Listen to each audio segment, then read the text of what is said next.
All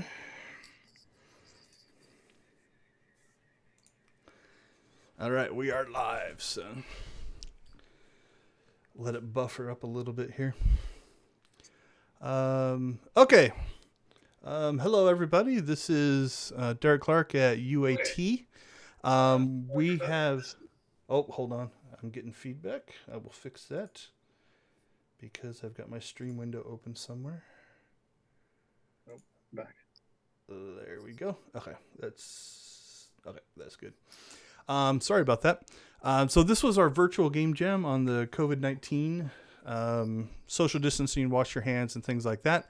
We're going to start off with a introduction about what the project was about from our sponsor. We're going to go ahead and introduce the judges, and then we're going to roll through 4 projects that you will be able to download later today or early tomorrow on our itch.io page. So I'm going to go ahead and hand it off to Brad Snyder if you want to give us a brief overview of how this all came together.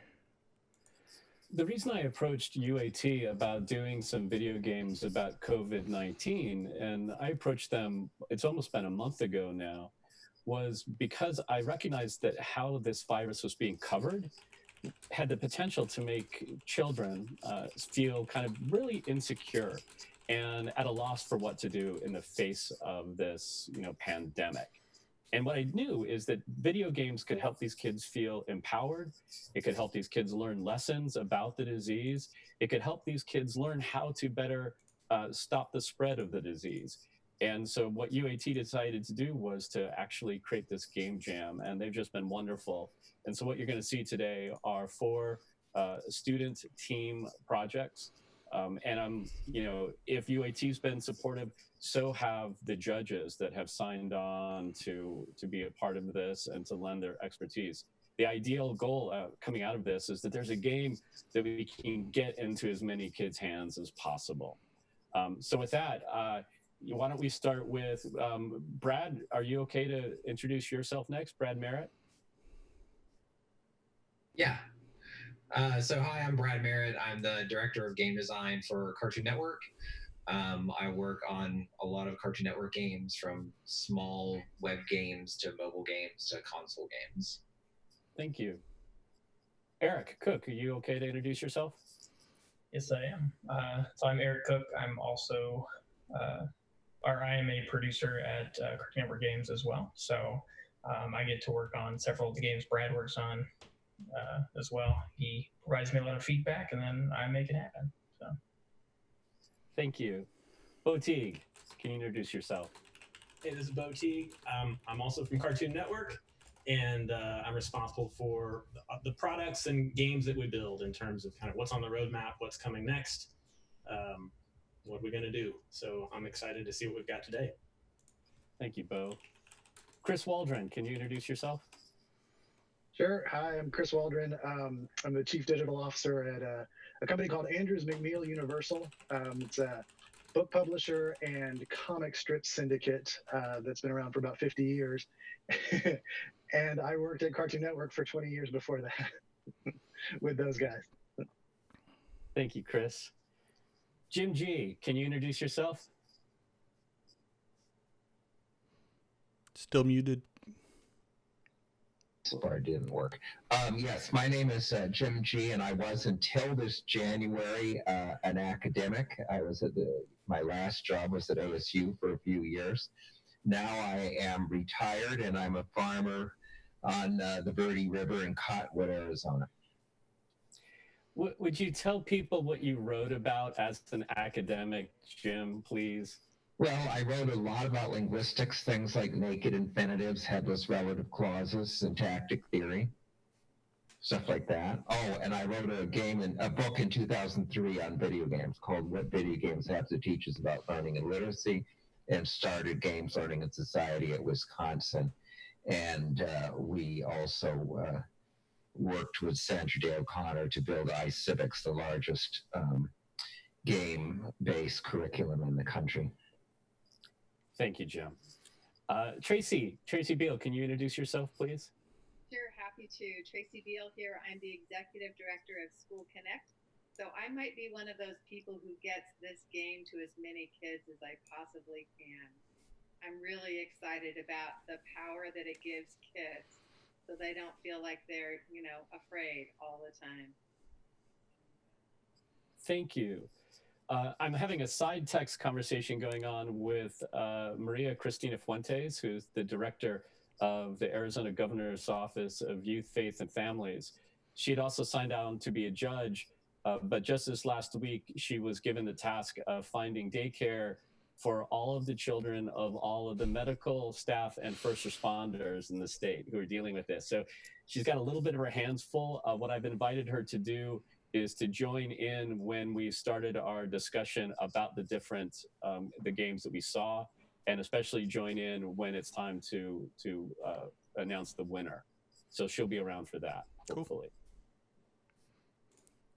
Awesome. Well, welcome everybody. Glad to have you. This is very cool. So we're going to roll right into the game. So what's going to happen is each of the teams are going to go ahead and take over the screen and share the screen. So if you're on the Twitch stream, you will see what I see. If you are not on the Twitch stream, you'll see pretty much the same thing if you're inside of Zoom. So I believe Jacqueline has volunteered to go first. So unmute, share your screen. Hopefully there's nothing on your background that embarrasses you. No, just an awesome fort. We've been home with my daughter, and I've had an opportunity to work on this game, which has been really, really fun. I worked with a lot of new people that I haven't worked with before, so that was an amazing experience, especially doing it digital, because we haven't really worked like that before at school. So let's share the screen and get it going. So we came up with our game. It's called COVID-19. And what we aimed to do was teach kids like how they can help, and that there are helpers all around us that help us deal with like protecting others and making sure that our families stay safe, and making sure that we can help protect like our neighbors and everything like that. And what we did was create 5 mini games that kind of describes what we can do to help others. So let me move this. All right, so this is our hub area. This is where you can access all of the mini games by clicking on one of the icons, I guess. So for the sink, we have our hand washing game. So here you were learning how to rinse our hands for 20 seconds and scrubbing them. You can move the hands. And then our goal is to get all of these little COVID-19 germs off of our hands by scrubbing the soap.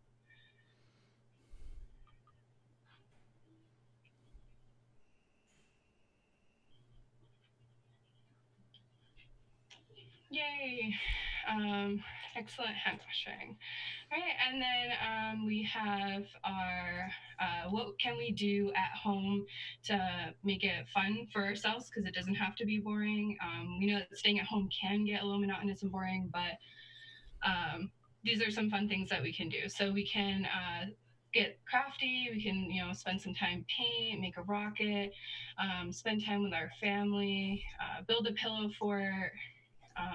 And all while you're doing this, you're trying to find the items around your room to, like, oh, that one's for playing with toys, and then like, reading books and playing video games.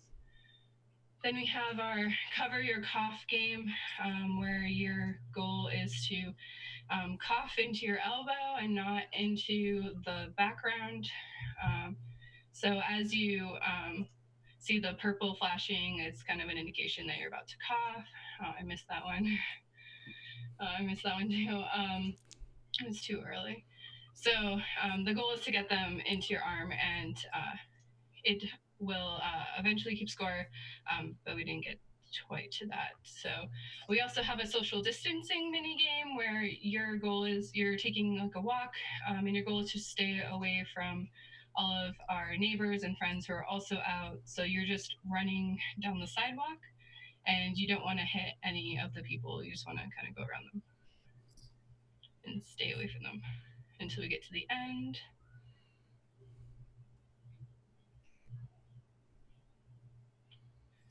Yay, bravo.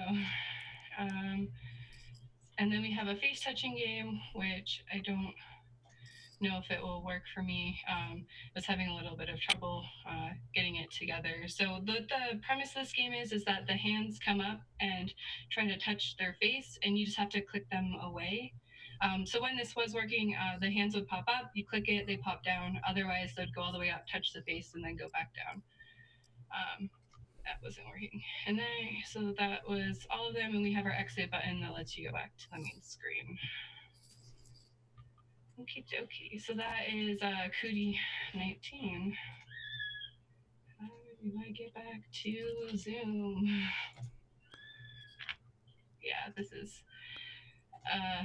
Any questions, I guess, or? There we go. I got it to work. Let me stop. Did you guys stop it for me? I just stopped it for you. So no problem. Thank you. Yeah, so if the judges or anybody has any questions, we can take a few quick questions. I have a question too about two questions. One, what do you see as the age range for this? And what in the gameplay, is there a point system or a system of any achievement or challenge, or what is the win state, so to speak, and how do I know I did it? Perfect. That's a good question. So we do actually have some achievement stuff built in. We didn't quite get around to putting it on the forefront just because I was the only programmer on the team. So I did have a lot of work to do. But it is kind of built in because it does keep score. It keeps track of what percent of germs that you get off your hands in the hand washing game. It keeps track of how many times you coughed into your elbow versus not. The runner game keeps track of how many times you bumped into somebody or if you made it to the end without. The face touching keeps track of how many times you clicked it before it touched its face. So all of that is built in.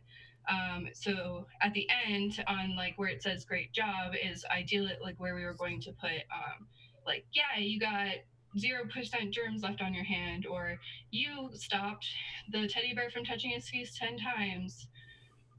So that's kind of where that achievement is. As far as age range goes, so the requirements for the game was under 12. I think that really for here, we would be looking at, I would say like 7 or 8 up to 12. I did actually let my 3-year-old daughter play test, and she could do most of it. Like the hand washing game she could do.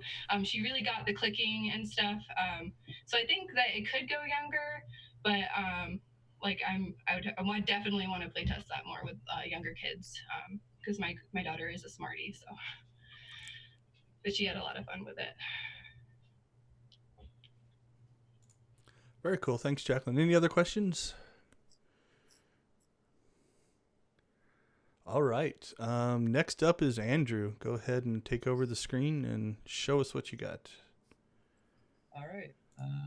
Here we go. I'm going to see this up for a second. Okay, wait, here we go. All right, so we have this up on itch.io. Our game is called Clean Night. We built this in Construct because we were a very small team of 3 artists. So visual programming was very helpful in this, since we couldn't really know how to use Unreal for exporting to HTML5. So right here we have how to play, W to jump, A to move left, T to move right, and then left click to shoot. So we have a beautiful menu of a toilet paper roll right here. So once we get into this, our goal is to wash your hands. So we took a very different route in this. We're helping a wizard protect the fountain. He's going to cast his magical hand washing spell as we keep away the COVID-19 virus by throwing toilet paper and cleaning it up. I got little instrumental pictures showing how to wash your hands. Yeah, we're really happy to actually just get the build out and get all the characters animated and the environment taking place. Yeah, really short. It's just a 20-second mini game, but yeah, that's pretty much the gist of it. But if we go into it again, basically, you have a timer up here, and then the wizard's just giving you instructions. He tells you all the different techniques.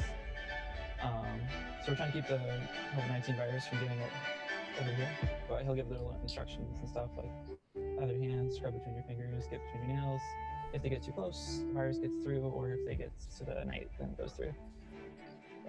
Yeah, just a quick little game. We wanted to make sure that we had a full game loop, so we got that in, and they all were hard in, so I'm pretty happy with that. Any questions? The only question I have is, where did he get his toilet paper? The wizard's name is TP Wizard, and he's providing all of the toilet paper over at the fountain. So, Good, so no hoarders in the clean night. No. Nope, they're providing all of the toilet paper to the people with COVID-19.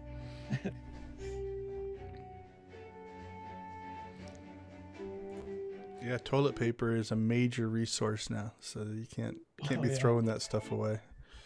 Are you framing the enemies? What are they?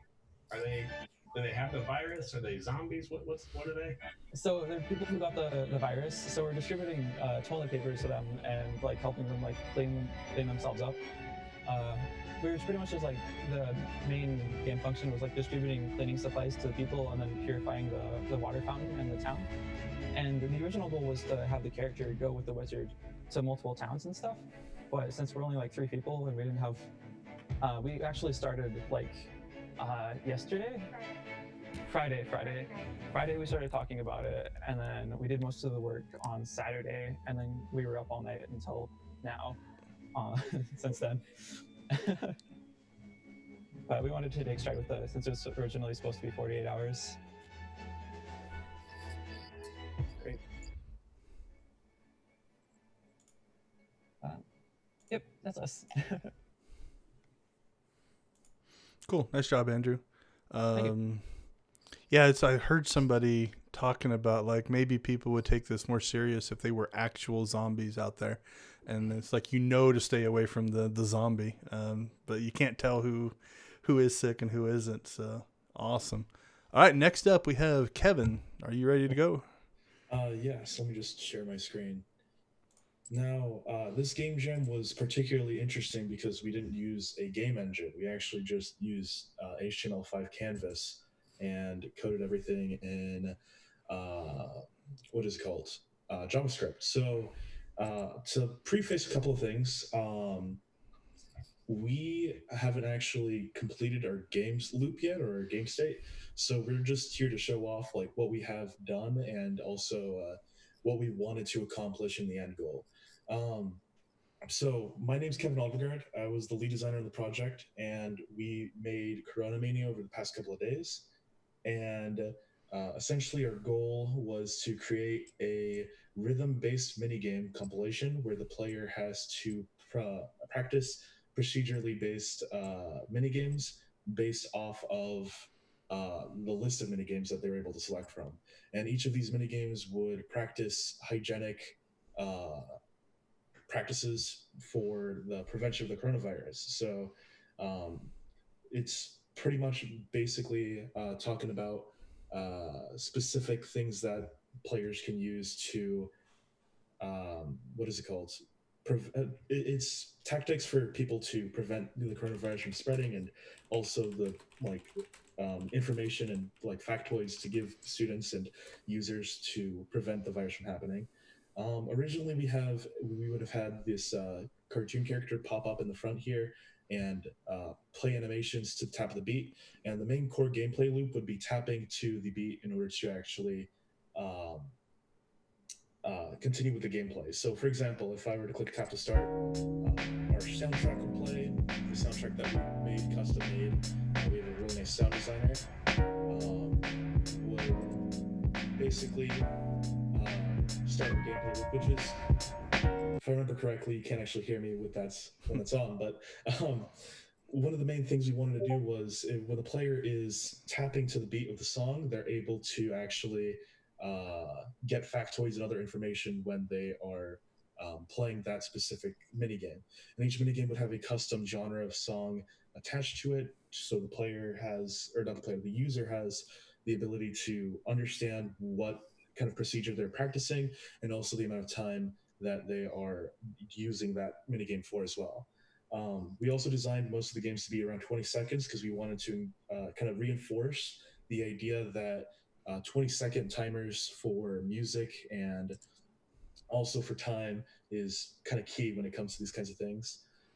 We also had a 3D artist, 3D model all of these things as well and render them to 2D images.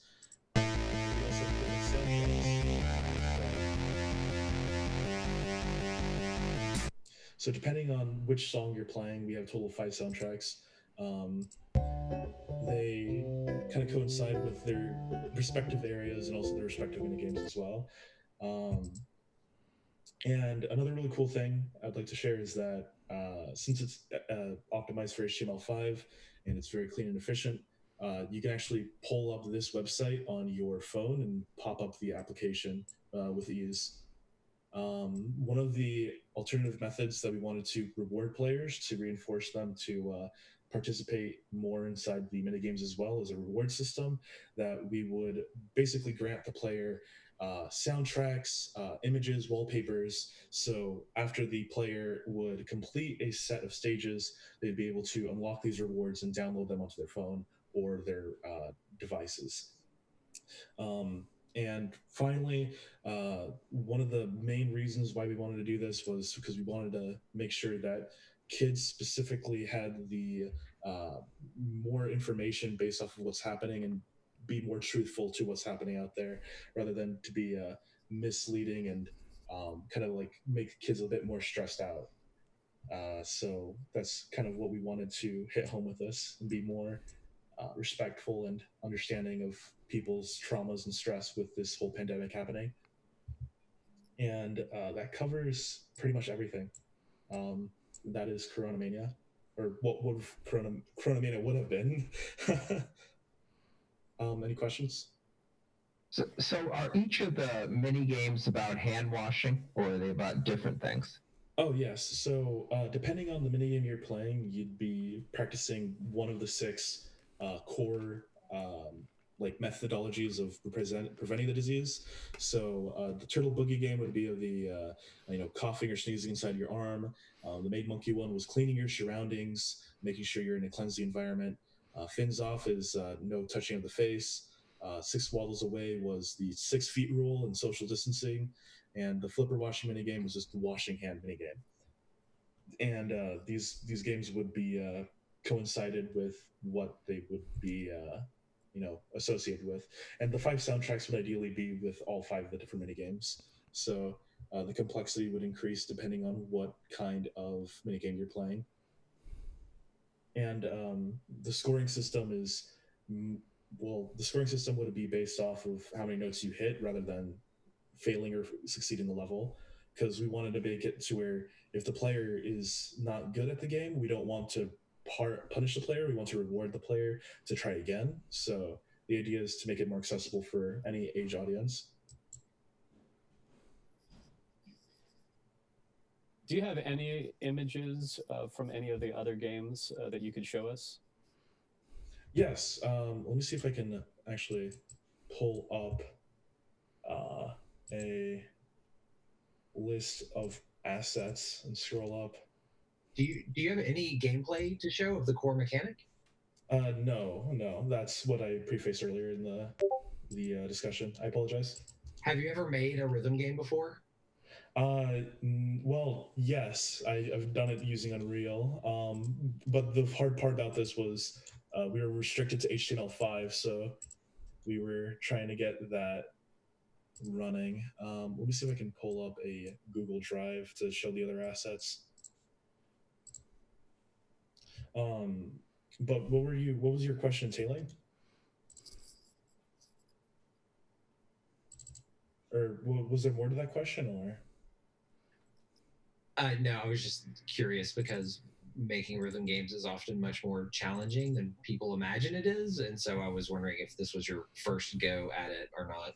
Oh no, like I've been very familiar with calibration and trying to get things correctly like set up for rhythm games. It's a huge hassle, and I heard from HTML5 users that creating HTML5 rhythm games are a bit easier than using them on game engines, because game engines are set on like I can't quite exactly remember the reason, but they had a specific wording of or phrasing of like the reason why you weren't able to or the reason why you were able to create rhythm games much easier on HTML5?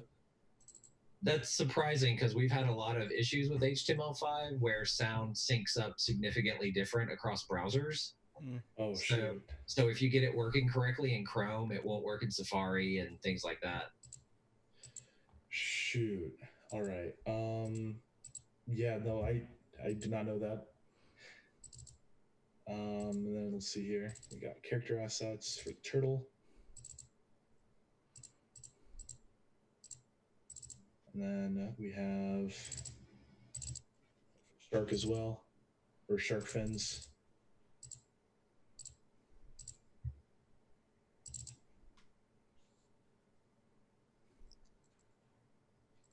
Sud files, fins, flippers for the penguin. And we would blow these images up on the minigames as well. And we had animations for specific interactions.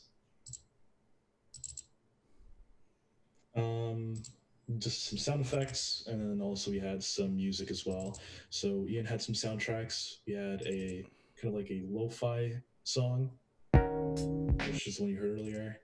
Then we had an 8-bit song, I believe. This was a bit too loud.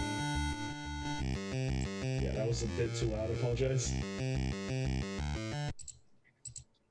We had the soundtrack completed. We just needed to get the actual code to work. But as I said earlier, HTML5 is very new to us, so we were trying to develop something without necessarily using a game engine. Have you ever looked at Phaser? No. It's a nice in-between. It's more of like a framework kind of thing for working in HTML5. It's pretty nice. Okay. I'd probably have to check that out after this jam is completely over. Yeah, no, like I'm very interested. How do you spell it again, actually? It's Phazer, I guess. A lot of our developers use it, and it's been really good for HTML5 game development. Okay. I have it pulled up on my second screen. All right. Oh, yeah. Is there any more questions on the project itself, or no? You should play the soundtracks, but like have them like a really low volume. But I've heard the soundtracks before, and I know they're pretty good. So, okay. Can you hear them all?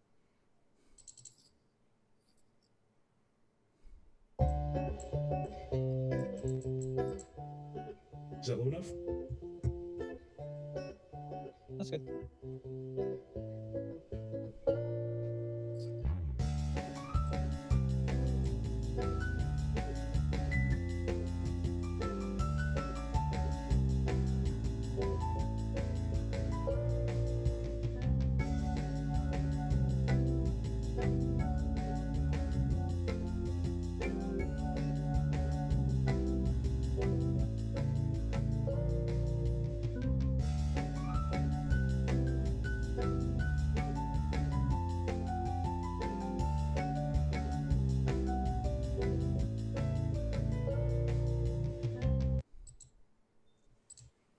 And that's just one of the soundtracks.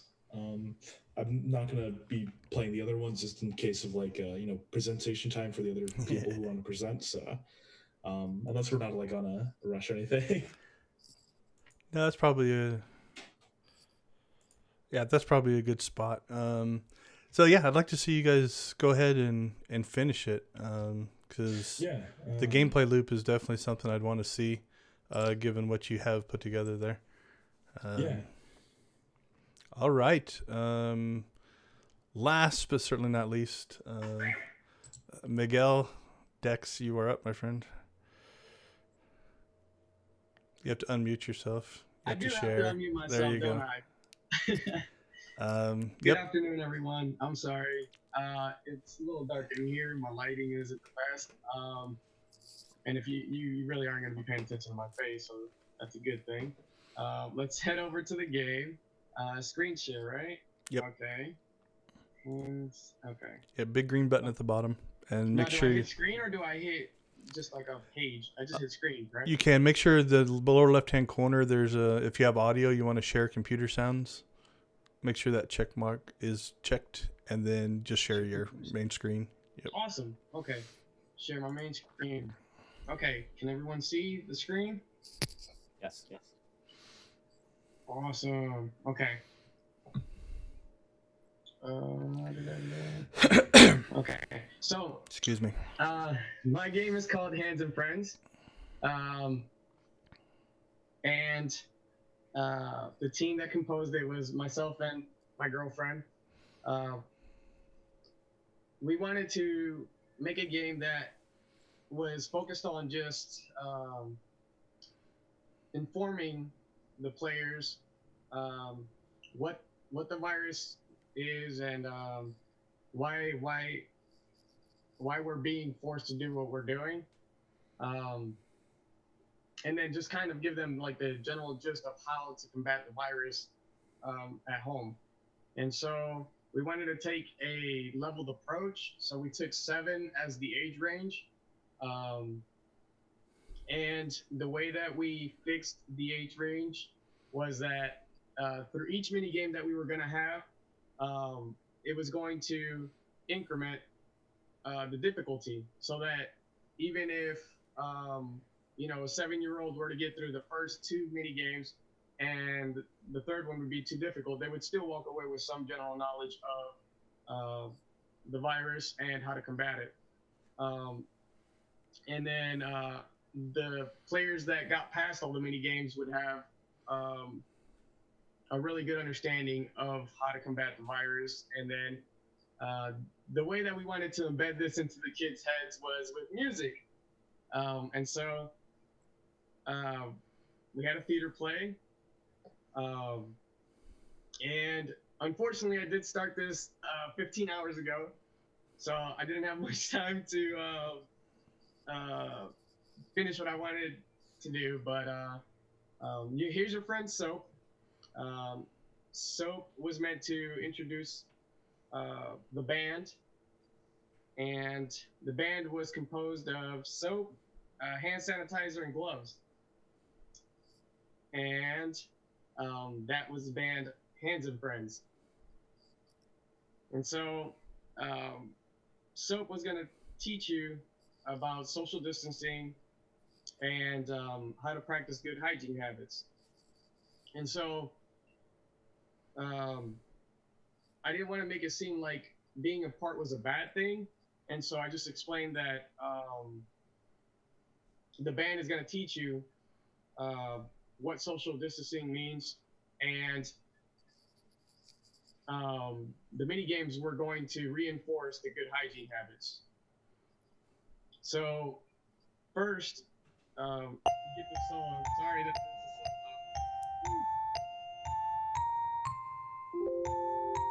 so the song goes hands and fingers, hands and feet, wash them too, washing our hands cleaner, washing our hands cleaner, helps friends too. And so Soap introduces this song at the beginning of the game. Just wait till this comes out. Now, while this may seem like a nursery rhyme, the mini games were going to intensify this. So the first mini game is a find it mini game where you would have to find the lyrics to the song, and then you would have to put the song together, and then you would have to trace over the song while the song was playing, or the tune was playing in the background. So you would have to trace over the lyrics, and that would get their minds, their juices flowing, and they would have some comprehension of what the song was saying. Next, we had the rhythm game. So the rhythm mini game was supposed to teach you how to stay on beat, and it was supposed to reinforce the song and the lyrics. Let me show you the second song here. But there's a twist. The song changes just a tad bit. And so we are dealing with rock stars. Which one was the song again? Hands and Fingers. Yeah. So here's Hands and Fingers. That's the name of the song. Is this it?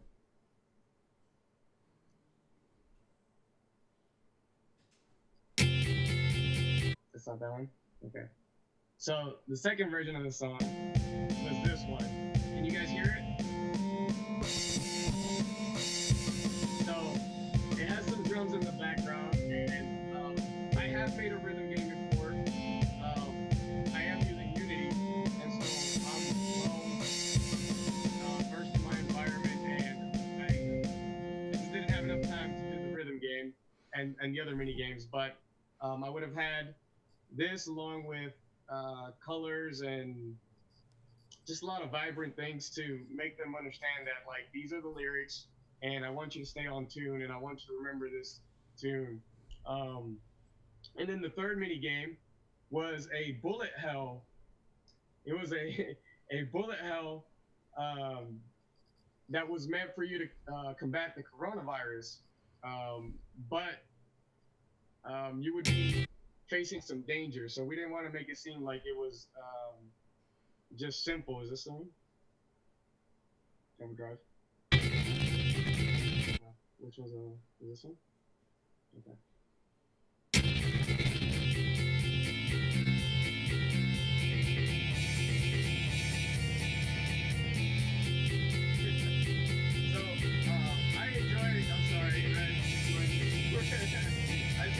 I see the game in my head and I have like 20 pages written down, but again, I only had my 15 hours of fun. I do have the images though of all the assets. It was a team of 2, so we couldn't get everything done. We had the final boss here. I want to show you the COVID-19 boss here. Sprites. Hopefully you guys can see this. So hand sanitizer was going to give you the ability to shoot out sanitizing shards, which was a guitar pick, but they were just going to be liquid guitar picks. And then let me show you our friend. This is our citrus guitar. And this is our boss, COVID-19. And then it would be shooting out these molecules.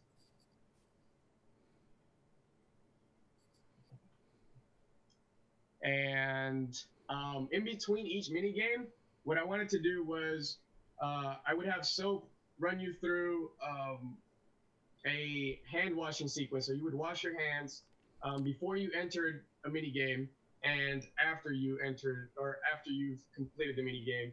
And then depending on how well you did on the mini game, we had 3 stars max as a reward. If you 3-starred it, then you would receive a specific instrument. So for the first one, the first mini game, the Find It mini game, you would receive a microphone because that's the power of song. The second mini game, you would receive drums, and that's the power of rhythm. And then the third mini game, you would receive the guitar, and that's the power of strength.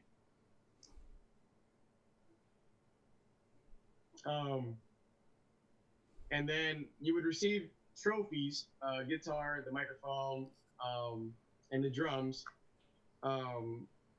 if you had the 3 stars. And then once you had all 3 trophies, you would complete the game. The game would be over. Soap would send you off with all your new knowledge to your friends. The mini game for the final boss is not just a bullet hell. During that time, we were also going to teach you social distancing. So the way that it would have worked was you would have moved soap, hand sanitizer, and gloves away from the germs while you're also combating the COVID-19 virus. This is not very resource intensive. It's very simple to do. I am a programmer, and the only thing that took away from me was getting everything done. The art did prove to be a challenge because it was a lot of art that we had to create. Not that we can't create it, but that it was a lot to create by myself. All the art was done by myself. The music was um, produced by my girlfriend, and the gameplay, the animations, and everything was done by me. All the assets were created with licensed products. Every asset belongs to myself. Um, yeah, and that's Hands and Friends.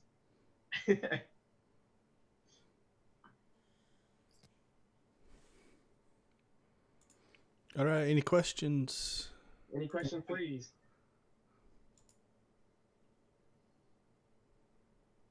All right. I'm going to pull back here. All right. Did anybody who slip in that has a game that I am not accounting for speak now? Forever hold your peace. We'll take stunned silence as a no. Okay, so for those of you in the stream and those for you inside, what we're going to do next is the judges are going to peel off temporarily, do their deliberations in another room so we don't hear them. The rest of us are going to stay in here, and we're going to kind of have a conversation about what your experience was, what you got out of this, what's it like trying to build something for kids. To give you guys all a bunch of credit, these students over the last 2 weeks, we have gone from on-campus classes to completely online and tried to do a virtual game jam at the same time. So it was definitely an experience for a lot of us. So judges, if you want to go ahead and peel out, we'll go ahead and let you guys deliberate and see you back here in a few minutes. And as they peel out, I'll go ahead and open the floor up to anybody who has just kind of if you want to share with the audience things that happened to you, things that may or may not have went well. What was it like trying to create a game for, is Angel not getting in?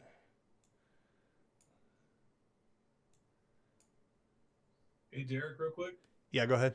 How do you get into the other room? Oh, do you want to go there? Yeah, I'll get you. Hold on. I just need a new link. Okay, Angel, you've been in it once, right? Yes. Okay, if you go down to your bottom under breakout sessions, is there an icon down there next to record or reactions? Breakout sessions. Brad, you just want I'll have to do yours in a second. Okay. I don't see a breakout session. Breakout rooms. Yeah, breakout rooms. Sorry. Yeah, if you click on that, it should be allow you to go back since you've already been in it. Okay. And now let me see if I can just drag you, Brad. Okay, Brad, you should get a pop-up, I think. Oh, there we go. Okay, see you. All right, so everybody got to see a little behind the scenes. For those of you that care about technology, the way we've got this running is everybody who is participating today is in Zoom. I think a lot of people learned what Zoom was over the last couple of weeks, since pretty much now everybody's using it. So we have a Zoom session going here. We've got 2 different rooms now operating. Then I'm streaming this window through OBS up to Twitch. So lots of different connections that are so far all working pretty well. So, all right. So for those of you that are left, developers, I will throw it out to you. What kind of things did you run across? What was it like building a game for such a serious topic? Something that you probably wouldn't think of. Wow, the coronavirus is fun. But you're trying to bring that kind of fun into something that is as serious. I don't know. I thought it was really fun. I got to make 5 mini games in 4 days, and they all were teaching kids about this. I've actually been wanting to make a kids game lately, just because my daughter has been playing games more, and I'm really interested in seeing the types of games that she likes and what kind of games there are out there for kids. So this was a really cool experience to stop and think about what kind of things can kids do, what's going to be too hard, what's not hard enough, and really kind of honing in on what our age group is, because I feel like a lot of us make games for our audience, so games for ourselves, games for people who are like us, and not so much little humans that don't know how to do things or may not understand things in the way that adults do. Because like what we did was have to figure out how to abstract the scary truth about the coronavirus and turn it into like a fun, okay, I've got this kind of attitude type game feel, which was interesting. Just real quick from a administration mode is Alea, are you one of the judges that slipped in? Or are you a student participant?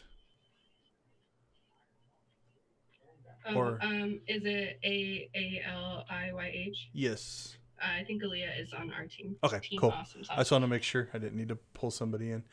So Jacqueline, is this the game the youngest audience you've targeted for a game in your career? For sure.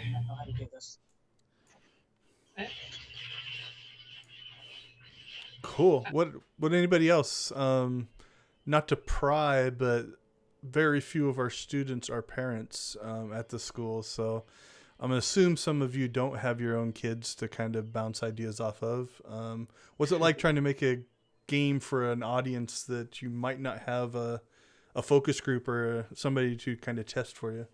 To be more specific on like just designing a game for such a young target audience, it's really interesting because a lot of people in that target audience don't really understand more complex design just methods. So the more you make the controls simplistic and also just the entire like aesthetic simplistic, they'll be more happier and interested in that stuff. We did some research before the jam started actually on like what kids are interested in at that age group, and kids like to be challenged, and they also like to be interested in a lot of educational like lessons. So trying to figure out a genre of game that like fits that perfectly is kind of the first thing you kind of think of is a minigame compilation.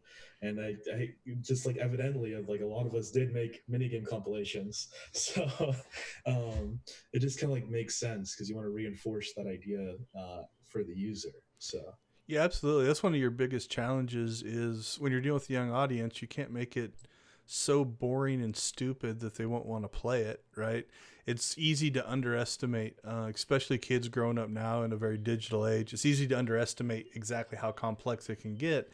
But on the flip side, if you make it so complex that they can't play it, it's like, well, now they won't play it. So, yeah, nobody wants to play a game that's boring and stupid and too simple.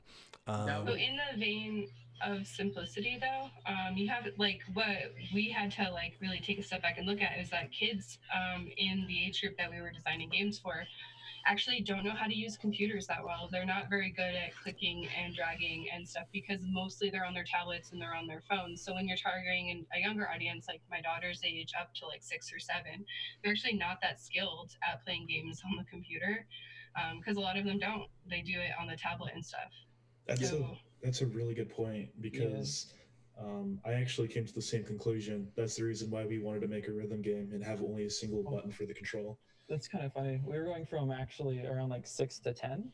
So what I remember when I was a kid was we would be playing on like Miniclip or Armor Games or Nickelodeon or Cartoon Network and have all those mini games and stuff like that. And it's kind of like you got the simplistic controls, but they're like just starting to get the hang of it around like when they get to that 6 or 7-ish age.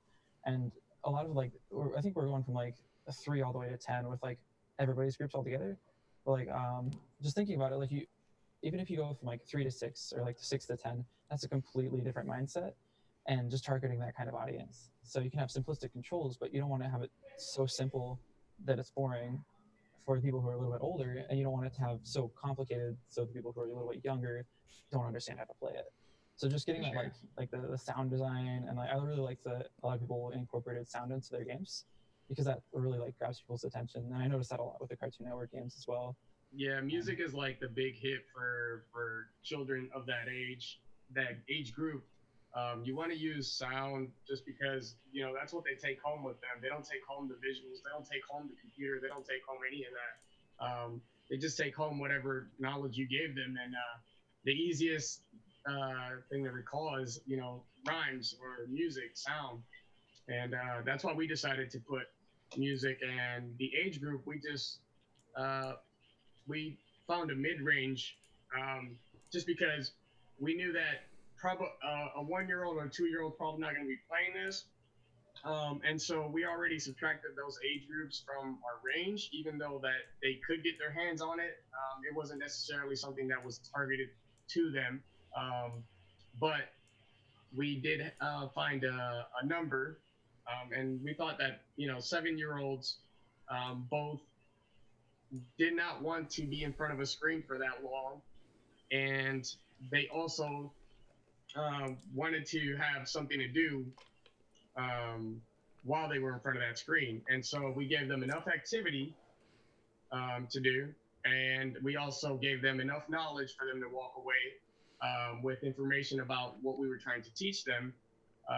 And then the main thing was nailing down something very, very small. So not a model, but a nursery rhyme.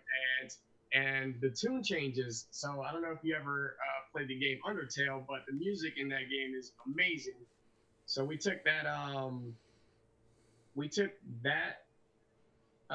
skeleton, and then what we did was make one song and then adjust it to the different levels, and then that's gonna have the songs playing in their head, even if it's different rhythms.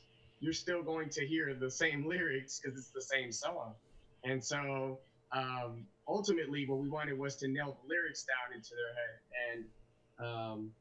And washing your hands is probably like your number one combating tool here in this current situation. And so, yeah, we really wanted to nail down the lyrics, and that's what we focused on. Cool. Yeah, and you guys, sorry. That's actually a tactic that we use like in my line of work. So I work at a daycare with age groups ranging from 1 all the way to 4 or 5. And when we teach kids how to wash their hands, we have them sing their ABCs, or there's like a hand washing song that some of the teachers do at school. And that really gets them like to do it the whole length of the time, because without the song, like they're not as engaged, just want to get in and out as fast as they can. Exactly. I want to get my band to play at your over there at your place. All right, before we move on to anything else, I'm going to just shout out to the Twitch audience. If you guys have any questions that you want to ask these developers, I'm sure they'd be happy to answer them. So go ahead and dump those in the Twitch chat if you have anything. While that may or may not be coming in, I will open up to you guys. Hey, we're just wrapping up. So in making these games, did you guys end up being more conscious of what you're doing? I know this has made me realize every time I touch or itch my face that I'm some kind of a horrible person that's going to kill the entire human race. And even in this chat, every time I see myself do it on the screen, I'm like, oh no, I'm touching my face again.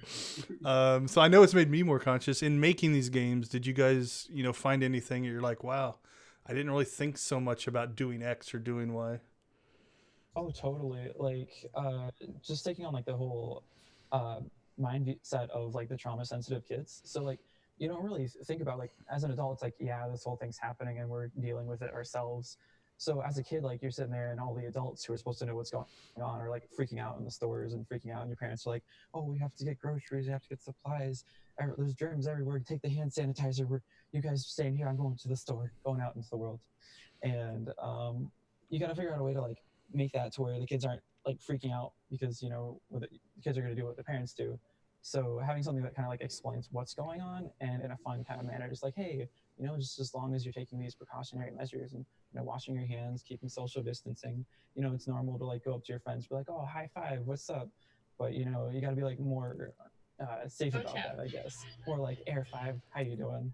Yeah, a lot of kids right now are doing toe taps. So they walk up to each other and they like just tap the front of their feet, which I think is really cool. I'm sticking with that. Even after this, I'm done shaking hands with anybody. I'll kick you. That's good enough. We kicked each other so that we can go. All right, I'm going to go ahead and turn it over to Brad. Let you take over, my friend. Well, it was interesting because we recognized in the room that there were bits of every one of these teams' work that we really, really liked. So there was something that was impressive about every one of them, and we're gonna talk about those in a moment. But ultimately, we really appreciate so many elements of COVID-19, Jacqueline's work. That is our champion. It spawned a spirited debate in the judges' room about what 2.0 is for that game, because we were talking about all these places where we can see it going. There was a lot there. It was closest. It was the best realized vision, and it also, I think, really adhered to the principles of the game. So, Jacqueline, congratulations. It was really well done. Judges, any other comments for Jacqueline and COVID-19 and her team? I would just say you've got a lot going on there. It's really, really good. Anything you could do in your user interface to just communicate things a little better and clearer, make it more fun, clarify all that scoring stuff that you pointed out for James, like a pass like that, and I think you're gold.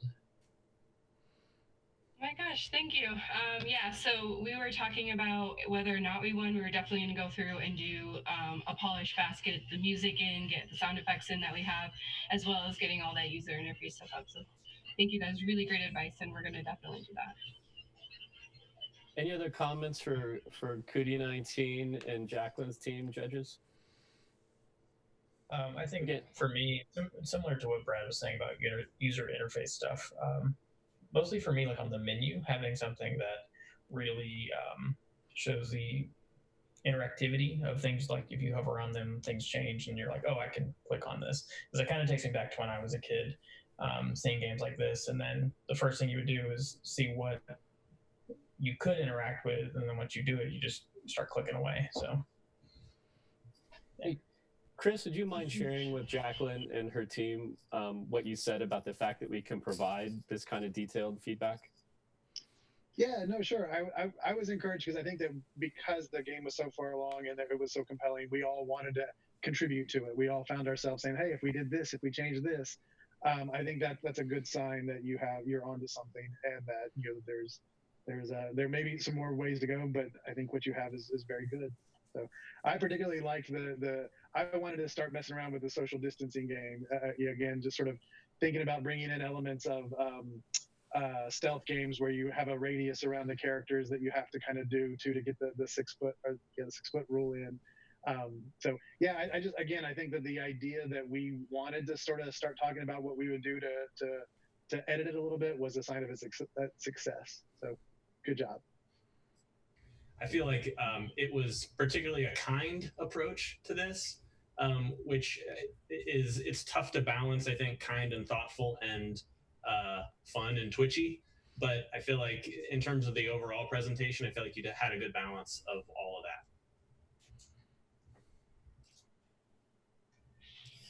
Well, but like I said, we talked about each of the games because there was elements of them that we all really liked. The second game that we looked at, Andrew and his team, and Clean Nights. Judges, what comments do you have for Andrew and his team about Clean Nights? I really like that you were giving out toilet paper to people, because everybody's hoarding things right now, and it's nice to flip that around and be like, no, you should be giving things away and helping people. I really like that.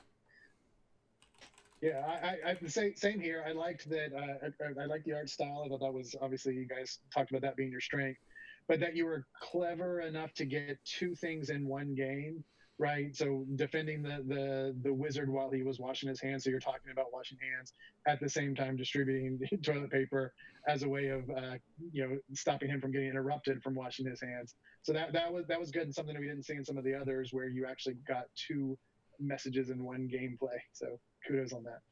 Yeah, it was a lot of fun, and I think we were just like, we wanted to do something really cool and fun. We were just a bunch of artists, and we're like, let's make something that looks good and conveys like nice message. Yeah, Andrew, this was another one where I was thinking, like, just looking at it, I was coming up with like ideas for like, oh, this, you could do this and it would be that much more fun, So it was definitely one of those things that evoked a lot of additional, thought. Given more time, you could extend this further and have something, that maybe have multiple lanes where multiple people are coming towards you and you have to jump back and forth to, keep them from the thing, and speeding things up with more and more people coming. So, it brought to it brought to mind a lot of ways to extend it further. So good job. I think the concept is really sound, and I thought your art style was really well done. Given the time frame too. So let's go on to Chronomania. Man, there was so much to like about Kevin's team in Chronomania. I can get it started. In particular, I appreciated how you thought through the levels and how the progression was going to happen over the course of the game. And of course, the sound that you created for that game was amazing. Judges, other comments about Chronomania? I think I was impressed about how big the scope was. I really wanted to see where it was going and how you laid it all out. It kind of, for me, told a story because you had all of these very succinct elements that you wanted to convey.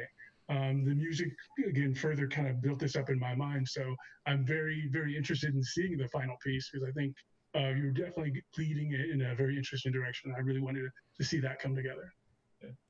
I really liked the art style. I thought it was great. The sound was fantastic. I mean, some of those were like some really good, well put together jams. So, but the art style was a good way of going where you're pre-rendering and using it in a 2D fashion with these 3D assets. I thought, and everything worked. Everything was consistent across each one of those different rooms. So, good job on that. Yeah, I thought the art style was really, really cute. And as far as like the idea of sort of like this procedurally generated rhythm game, like that's technically really interesting, and I'm really curious to see what you all do with that. Oh, thank you.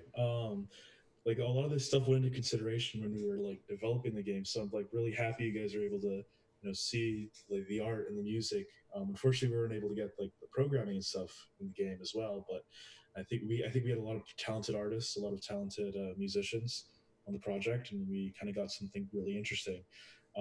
We're still going to be working on the project actually, so we want to get this kind of like cleaned up, completed, and have like a really nice portfolio piece. So we'll be working on this for the next couple of weeks until we have a final product. Is it going to be on itch.io? Yes, if Adam still has the page open, we'll upload it to itch.io. Okay, great.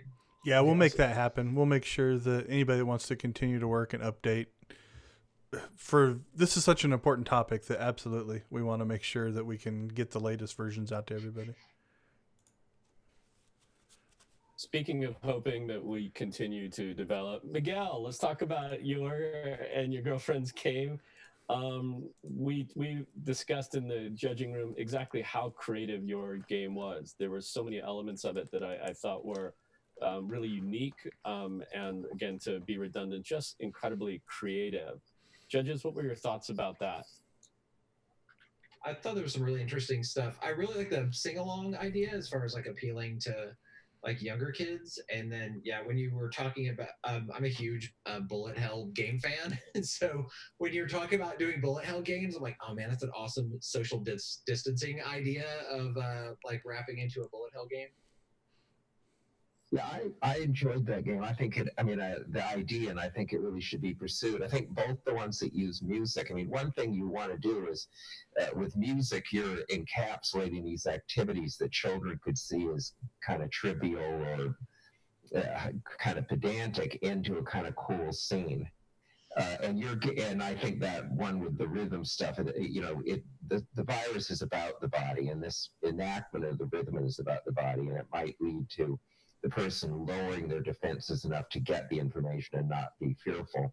But it reminded me, I think you guys probably know Ring Around the Rosies, that little rhyme came from the plague, which is a rhythm thing just like yours. And so, your little rhythm there, if it was used, could be here for the next 200 or 300 years. Exactly. That's what I was going for. I was aiming to really nail down the lyrics, and that's what I looked at. I looked at what kids understood the most, and I think they respond the best to rhythm, rhyme, and lyrics. And the best way to nail that down is through reinforcement. And even though we put different tempos behind the lyrics, they would still remember the lyrics. And Hands and Fingers, watch them too, helps our friends. It helps everyone. And I think that the different types of game styles would just help all the other age groups really nail down the lyrics too. Even if you were older, you would still remember the lyrics because you're playing a bullet hell and you're like hands and fingers, friends are like that's what I imagine. That's what I plan on making. Still gonna be working on it as well. I really appreciate your vision, and I can't wait to see it, the full project. Well, Derek, I think it's loud and clear from all the judges that if they hadn't finished, please continue, and we're going to be watching what they're able to wrap up in this. But we appreciate all the creativity and hard work, and there's just some really great products there. So thank you for organizing this for us. Absolutely. So just real quick for those who are either watching the video or the live stream. Most of these games, or all these games, will be found up on our itch.io page. So if you go to itch.io/jam/combating-COVID19, I'll let Adam speak because he sets these up, but there should be a link that will allow you to download these. And also keep checking back because we are going to try to make some changes. You can also see these amazing videos that Brad gave us as we set everything up. So I'm going to go ahead and stop that share. Brad, I'll let you give us the final word and kind of closing this out. I'll just say congratulations to everybody. Again, I'll reiterate that, love you guys as students from the standpoint of in the last 2 weeks, we've gone from, we just got done with an accrediting body visit. Then we went on to spring break. And then during spring break, we told all the students we don't want you to come back because we're going to take all courses to distance. You guys adapted to that and did a game jam all at the same time. So very well done. And I'm with everybody else and the judges, really hoping to see version 2 of a lot of these games. Because I think you guys got some amazing things going on. So with that, I'm going to turn it over to Brad to give us our parting words, and we'll go ahead and call that a successful COVID-19 game jam. Brad? Yeah, I think that, if I want to say one last thing, it was our idea that we could make combating this disease less scary and more empowering, especially for children. And all of your products show that that's possible. So thank you very much. And thank you as well to everybody. Absolutely. And this isn't going away anytime soon, so it's still valid, getting these out into the hands of, into the target audiences that we're looking for, right? I think is very, very important. So I'm always a pro games for good, games for change type of person. So it was really great to see judges while you were talking. One of the things we did talk about is what's it like making a game for a younger audience and also making a game on such a serious topic, right? Like what's fun about COVID-19? You have to figure that kind of stuff out. So, all right. Thank you everybody on Twitch. Let's make sure I don't see any Twitch questions. Thank you judges. We really, really appreciate the external feedback. That is absolutely amazing. Thank you participants. Thank you, Brad. And we will see you guys all hopefully in the next coming weeks as we update these games. See you everybody. Thank you. Bye everyone. Thanks guys.